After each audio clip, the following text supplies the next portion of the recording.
बिंदु याद करती है कैसे विट्ठल और ललिता उस वक्त आनंदी के कदमों में गिरकर गिड़गिड़ा रहे थे।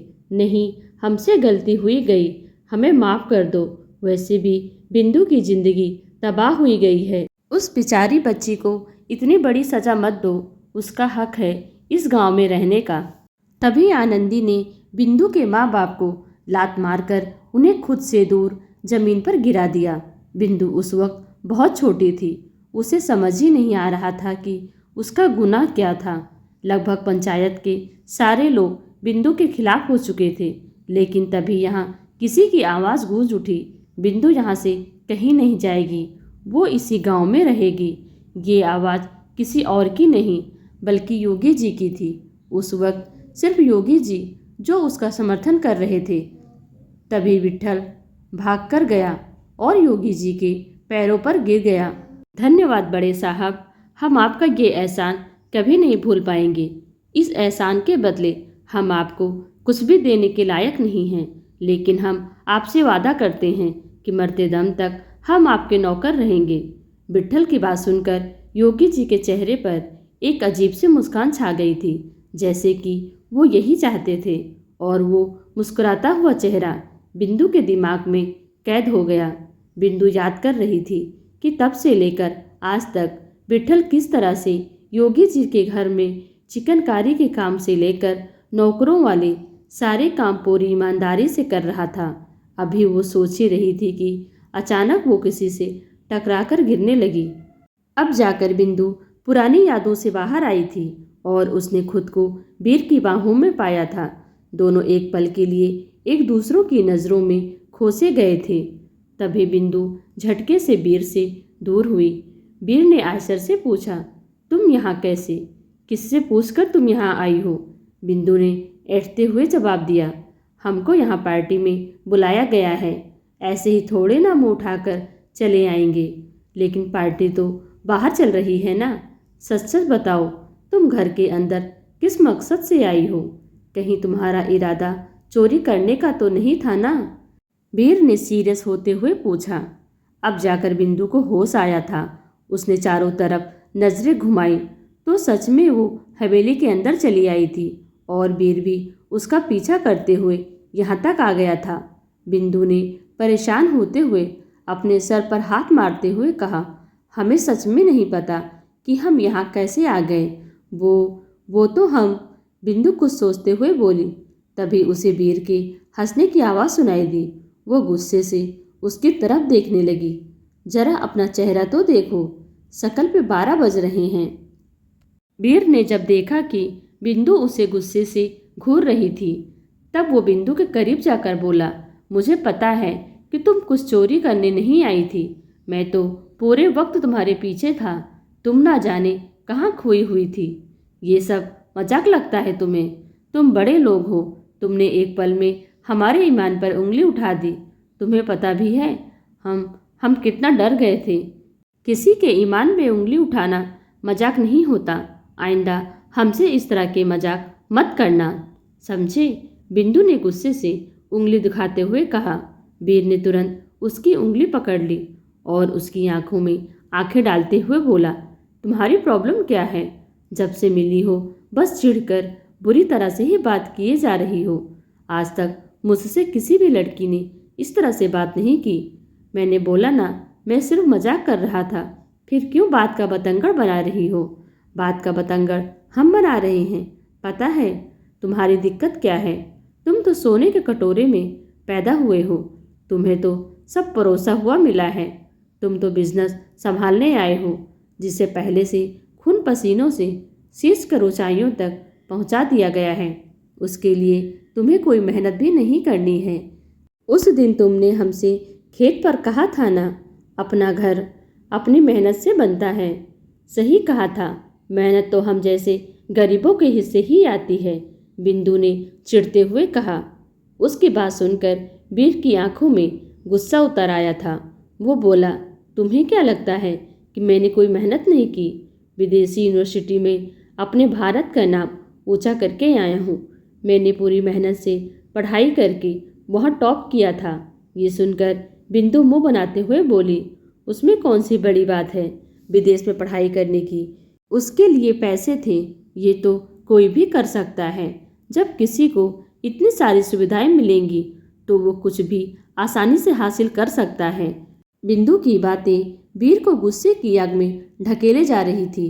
उसने मुट्ठी कसते हुए अपने दोनों हाथ एक दीवार पर दे मारे। बिंदु वीर के बहुत करीब उसके दोनों हाथों के बीच खड़ी थी। उसकी आंखों में जरा भी डर नहीं था। बिंदु बिना डरे बेहद करीब उसकी नज़रों में नजरें डालकर देखे जा रही थी। वीर गहरी सांस लेते हुए बोला, ठीक है बिंदु, अगर तुम्हें ऐसा लगता है कि मुझे सब कुछ बना हुआ मिला है और मैं आज इस मुकाम पर सिर्फ इसलिए पहुंचा हूं क्योंकि मेरे पास सारी सुख सुविधाएं हैं, तो ठीक है, तुम भी अपनी योग्यता साबित कर सकती हो। बिंदु आश्चर्य से वीर की तरफ देखने लगी।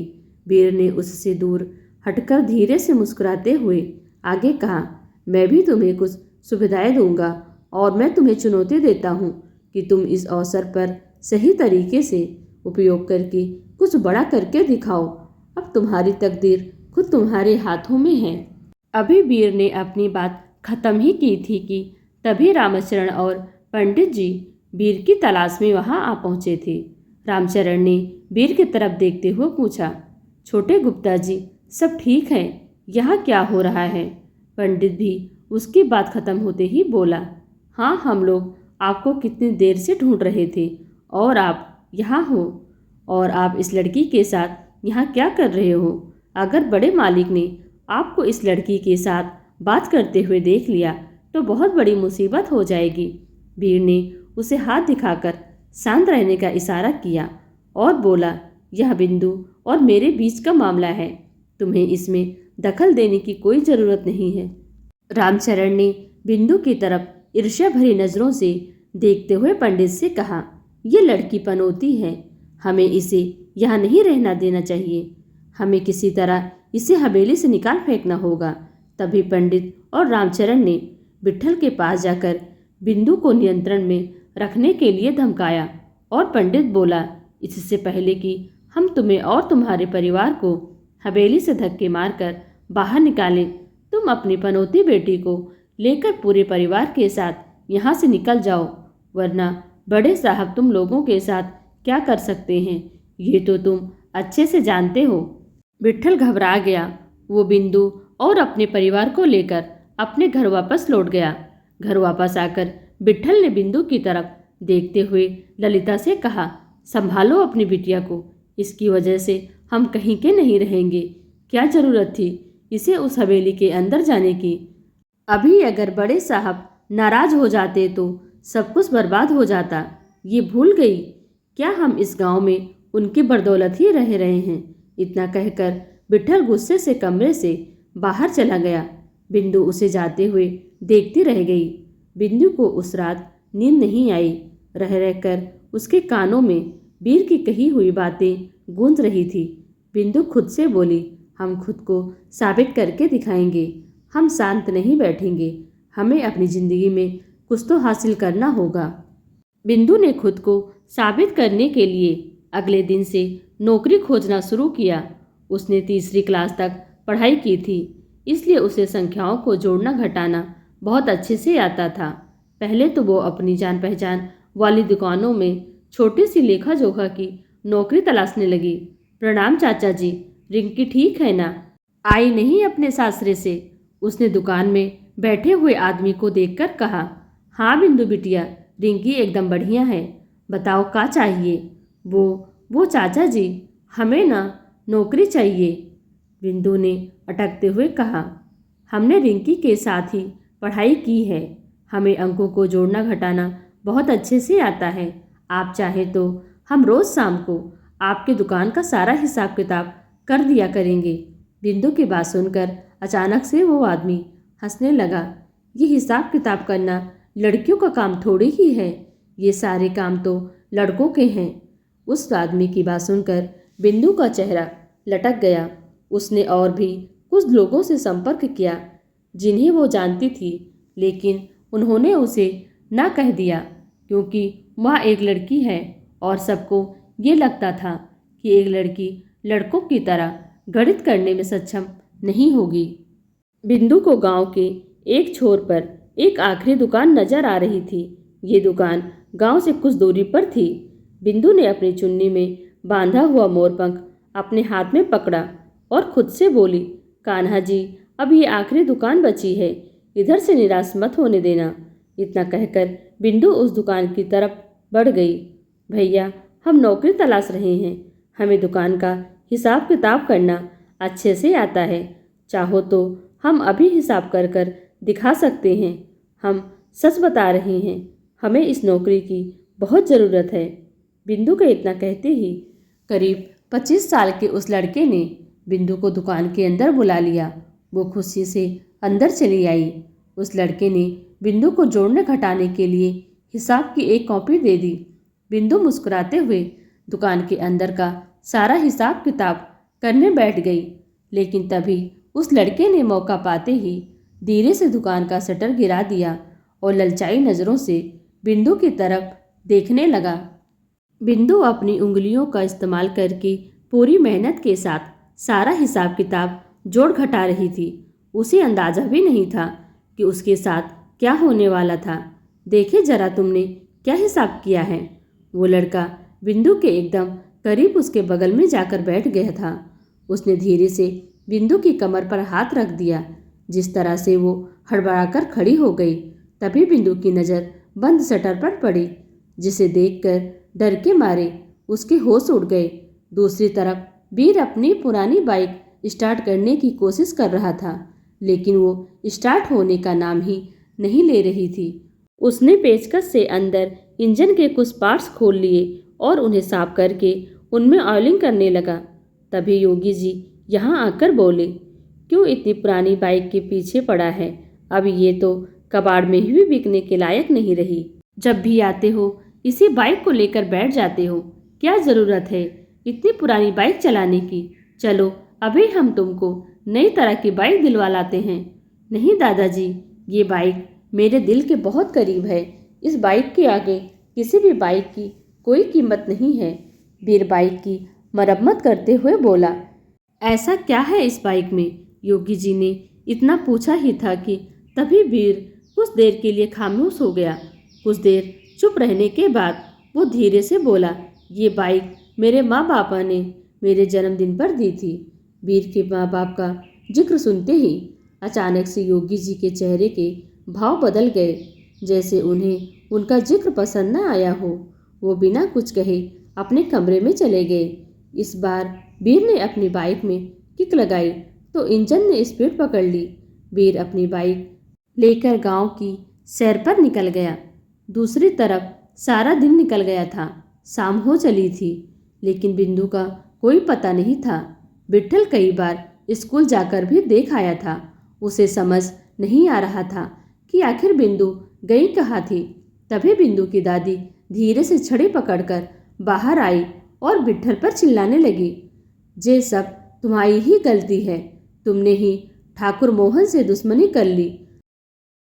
अरे तुम्हारा ही खून है वो, फिर भी तो उसके लाने उस ठाकुर का रिश्ता लाया था। अब भुगत। अम्मा बस करो अब। जानत है कि ठाकुर की उम्र थोड़ी ज़्यादा है, लेकिन बिंदु वहाँ पे राज करती राज। जिंदगी को मार खाकर इतना तो हम समझ चुके हैं कि पैसा बहुत ज़रूरी है। विट्ठल की बात सुनकर दादी गुस्से में बड़बड़ाती हुई यहाँ से चली गई। बिंदु की माँ तो अब भी जैसे सुध-बुद्धि नहीं थी। एक तो वैसे भी बिंदु किसी से डरती नहीं थी। उसने भी ना जाने अपने कितने दुश्मन बना लिए थे। ऊपर से अब नई मुसीबत उनके गले पड़ गई थी। इधर बिंदु ने जैसे ही महसूस किया कि उसकी कमर पर उस लड़के ने हाथ रख दिया है, तो हड़बड़ाकर उठ गई। ये क्या कर रहे हो? तुमने हमें हाथ भी कैसे लगाया?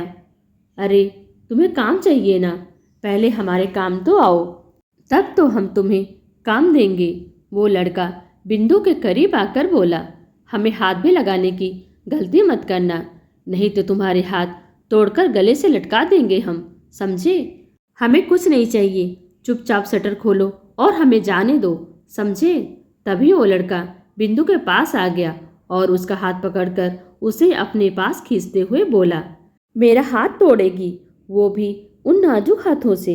मेरी बात मान ले, आज रात यहीं ठहर जा, तुझे नौकरी भी दूंगा और बहुत सारे पैसे भी दे दूंगा। बिंदु ने उस लड़के के हाथ में काट लिया, जिससे वो लड़का तिलमिला उठा और उसकी पकड़ से आजाद हो गई। बिंदु भाग करके दुकान का शटर खोलने लगी। अभी उसने शटर थोड़ा सा ही खोल पाया था कि उस लड़के ने बिंदु का पैर पकड़कर उसे अंदर की तरफ घसीट लिया। बिंदु ने आंख बंद करके कहा, कान्हा जी, ये कहाँ फंसा दिया, मदद करो। बिंदु की चुन्नी भी अब उसके तन से गिर चुकी थी, लेकिन वो इतनी जल्दी हार मारने वाली नहीं थी। वो जल्दी से उठी। उस लड़के ने उसी वक्त बिंदु को पीछे से पकड़ लिया और वो उसके कुर्ते के अंदर अपना हाथ डालने की कोशिश करने लगा। कुत्ते, नालायक, पापी इंसान, छोड़ मुझे। बिंदु जोर जोर से चिल्लाए जा रही थी, लेकिन ये दुकान गांव के बाहरी छोर पर थी। यहाँ रात को लोग आते जाते नहीं थे। बिंदु अपनी पूरी ताकत से सामने रखा हुआ पेन उठाने की कोशिश कर रही थी। तभी बिंदु ने शटर के नीचे से बाइक की रोशनी देखी तो और जोर से चिल्लाने लगी, ये जंगली राक्षस हमारे साथ गलत काम करने की कोशिश कर रहा है, हमें इस नालायक उल्लू से बचाओ। वहीं दूसरी तरफ वीर अपनी ही धुन में अचानक से दुकान से आगे निकल गया। कुछ दूर जाकर वीर रुका और अपना हेलमेट उतारकर खुद से बोला, मुझे ऐसा क्यों लगा कि जैसे कोई चिल्ला रहा था। वीर ने रियर मिरर से पीछे देखा तो वहां सन्नाटा पसरा हुआ था। वीर ने बाइक घुमाई और पीछे की तरफ आया। तब उसकी नज़र दुकान के जरा से खुले हुए शटर के नीचे से छनकर आती हुई रोशनी पर गई। उधर दुकान में मौजूद उस लड़के को शटर के नीचे से वीर की परछाई नजर आ गई थी। उसने जल्दी से बिंदु के मुंह पर अपना हाथ रख दिया। बिंदु पूरी ताकत से चिल्लाने की कोशिश कर रही थी। तभी अंदर से जहां वीर को कोई हरकत होती हुई नजर नहीं आई तो वो पलटकर यहाँ से वापस जाने लगा। जैसे ही इस लड़के ने देखा कि वीर यहाँ से चला गया तो वो गुस्से में बिंदु के कान में बोला, बहुत ज़्यादा फड़फड़ा रही हो ना, अब देखो कि तुम्हारे साथ क्या करते हैं। इतना कहकर उस लड़के ने बिंदु के कुर्ते की बाँह फाड़ दी कि तभी तेज आवाज़ से अचानक से शटर खुल गया था। बिंदु की आंखों से आंसू बहने लगे थे और वीर की आंखों में गुस्से की वजह से खून उतर आया था। वीर उस लड़की की तरफ बढ़ने लगा कि तभी बिंदु ने भागकर जाकर पेन उठा लिया, इससे पहले कि वो लड़का और वीर कुछ समझ पाते। बिंदु ने वो पेन लड़के के पैर में घुसा दिया। आह! वो लड़का जोर से चिल्लाया और अपना पैर पकड़कर वहीं जमीन पर गिर गया।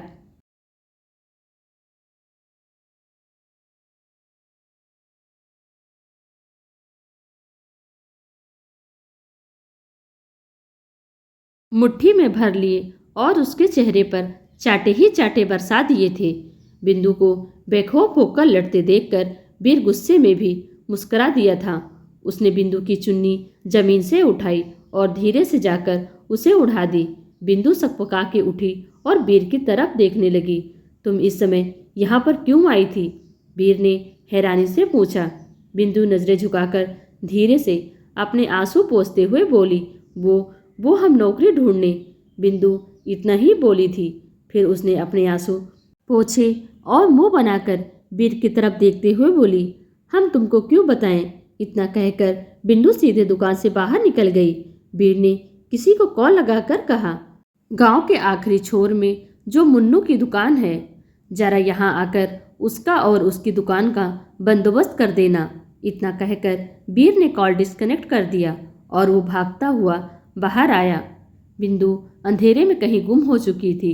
अब ये लड़की कहाँ गई? पागल है बिल्कुल, मेरा इंतजार नहीं कर सकती थी। इतना कहकर वीर ने जल्दी से बाइक स्टार्ट की तो हेडलाइट्स की रोशनी में से बिंदु कुछ दूरी पर नजर आ गई थी। इधर विट्ठल भागते हुए घर वापस आया और जब उसने देखा कि बिंदु सच में अब तक घर नहीं पहुंची है तो उसकी जान सूखने लगी। वो थका हारा सा वहीं आंगन में बैठ गया। ललिता भागती हुई विट्ठल के पास आई। उसने जब देखा कि बिंदु विट्ठल के साथ नहीं आई है तो वो एक पल के लिए उसका कलेजा कांप गया। फिर वो कांपते हाथों से मटके से पानी लेकर आई और विट्ठल के सामने बैठ गई। ललिता ने धीरे से विट्ठल के कंधे पर हाथ रख दिया और उसकी आंखों से आंसू बहने लगे। इधर वीर बिंदु के पास आकर बोला, रात के समय अकेले घर जाना ठीक नहीं है। चलिए मैं आपको छोड़ देता हूँ। आपको बताया गया है ना कि हम पनौती हैं, इसलिए हमसे दूर रहिए। सारा गांव हमसे दूर रहता है। हमने पहले भी कहा था कि हम अनजान लोगों की गाड़ी में नहीं बैठते। चले जाओ यहाँ से, यही तुम्हारे लिए ठीक होगा। बहुत जिद्दी हो तुम, लेकिन मैं भी कम नहीं हूँ। जब तक तुम घर नहीं पहुँचोगी मैं कहीं नहीं जाऊँगा। वीर उसके बगल में धीरे धीरे बाइक चलाते हुए बोला। कुछ देर तक सन्नाटा छा जाने के बाद मुस्कुराते हुए कहा, वैसे मानना पड़ेगा, आपको किसी भी हीरो की ज़रूरत नहीं है। उस दिन भी आग से खुद ही अपने आप को बचा लिया था और आज भी उस लड़के की जो धुनाई की है, मुझे तो तरस आने लगा था उस पे। बिंदु एक पल रुकी, उसने वीर की तरफ देखा और बोली, अपनी ज़िंदगी के हीरो हम ही हैं। हमें बहुत जल्दी पता चल गया था कि राजकुमार वाली कहानियाँ झूठी होती हैं। इससे पहले कि वीर कुछ बोल पाता, बिंदु भागते हुए अपने घर के दरवाजे पर चढ़ी और अंदर कूद गई। वीर मुस्कुराकर यहाँ से वापस चला गया था। बिंदु ने अपनी चुन्नी से अपनी फटी हुई बाँह छुपाई और घर के अंदर आ गई। लेकिन आज सारे घर को नींद कहाँ आई थी। वो जैसे ही अंदर आई तो ललिता गुस्से में उसके पास आकर पूछने लगी, कहाँ थी तू अब तक? इतनी देर से घर काहे आई? अरे अम्मा, अंदर चलो, हम तुमसे बात करते हैं। बिंदु अंदर कमरे में जा ही रही थी कि तभी अचानक से मिनी यहाँ आ गई। वो बिंदु को देखकर खुश हो गई और अचानक से उसकी बाह में झूलते हुए बोली, मौसी आ गई, अब जल्दी से हमको निन्नी करा दो। मिनी के झूलते ही बिंदु की बाह से उसका दुपट्टा खिसक गया था और उसकी फटी हुई बाह को देखकर सबकी आंखें फटी की फटी रह गईं। ललिता जी बिंदु के पास आई और उसे ढकेलते हुए बोली, सच सच बता, इतनी रात को कहाँ थी? क्या गुल खिला के आई है? कहीं तूने हमारी बची हुई इज्जत को मिट्टी में नहीं मिला दी? तभी विट्ठल ने तो बिंदु की फटी हुई बाह को देखकर अपना मुंह गुस्से और आत्मगली से फेर लिया। माँ, तुम जैसा सोच रही हो वैसा कुछ नहीं है। वो तो हम ये कहते हुए बिंदु की आंखें भर आई। ई का तरीका है बिटिया से बात करने का। देखो कितना डर गई है। तुम लोगों को अपने बिंदु पे विश्वास नहीं है का? तनिक प्यार से बात करो। इतना कहकर दादी मिनी का हाथ पकड़कर उसे कमरे के अंदर ले जाने लगी। जरा सी मिनी को कुछ भी समझ में नहीं आ रहा था। वो दादी माँ का हाथ थामे पूछने लगी, मासी माँ दुखी क्यों है? मासी माँ को क्यों डांट रहे हैं नाना नानी? चल बिटिया सोई जा, मासी माँ अभी आ जाएगी। वो भूखी है ना, इसलिए उदास है। दादी माँ किसी तरह मिनी को बहला फुसला के यहाँ से ले गई थी। बोलेगी कुछ, मुंह में दही जमा रखी है का? ललिता एक बार फिर बिंदु के सामने आकर उससे पूछने लगी, वो तो हम बेरी के पेड़ पर उलझ गए थे तो कांटों में उलझकर सूट की आस्तीन फट गई। तो बस बिंदु किसी तरह से बात संभालने की कोशिश कर रही थी, लेकिन तभी ललिता ने बिंदु का हाथ पकड़ लिया, अपने सर पे हाथ रख लिया और उसका चेहरा ऊपर उठाकर उसकी आंखों में देखते हुए पूछने लगी, सच सच बताओ क्या हुआ है तुम्हारे साथ? ललिता ने इतना ही कहा था कि बिंदु के सब्र का बांध टूट गया। वो विट्ठल के पास जाकर उसके सामने हाथ जोड़ के खड़ी हो गई और रोते हुए बोली, बाबा तुम सही कह रहे थे, ये दुनिया बहुत बुरी है।